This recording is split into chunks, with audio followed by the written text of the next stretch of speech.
আসসালামু আলাইকুম প্রিয় দর্শক, আমি এই মুহূর্তে আছি কৃষক কামালের মরিচ খেতে। কি সমস্যা কামাল? সমস্যা মানে একবারে টুন্ড হয়ে যায়, টুন্ডা ওষুধ মষুধ দিলেও ধরে না দিলেও ধরে এবার লইতে আজকে আনছি আপনারে দেওয়ার লাগে খেতো। জমির এই অবস্থা হইলো কিভাবে? এ কথা আমি তো আর এর অতটুকু জানছি না যে এটা এরকম হইতো, বুঝি না। এটা আর আমি জানি না।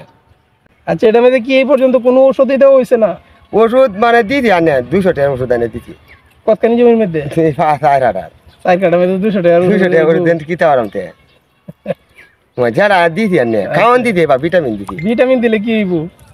মাকড়ের আক্রমণ হইলে মাকড়ের ওষুধ দিতে হবে, ঠিক আছে?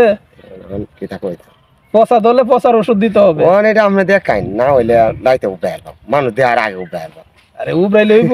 হয়েছে কিতা কয় ক্ষেত তো শেষ করে আনলেন সহজ। এখন আমি যেভাবে ওষুধ লিখে দিব সেভাবে দেওয়া যাবে? দি মানে শেষ চিকিৎসা আপনার দিয়ে করায় আমার কোনো শেষ চিকিৎসা মনে থাকবে? মনে থাকবে মানে পাতা যেগুলা কুচকে গেছে এইগুলা কিন্তু ভালো হইব না, নতুন করে যেটি বাইরে হইব এই পাতাগুলা ভালো হইব, ঠিক আছে? আবার এই গাছের মধ্যে ফুলও ধরবে, মরিচও ধরবে।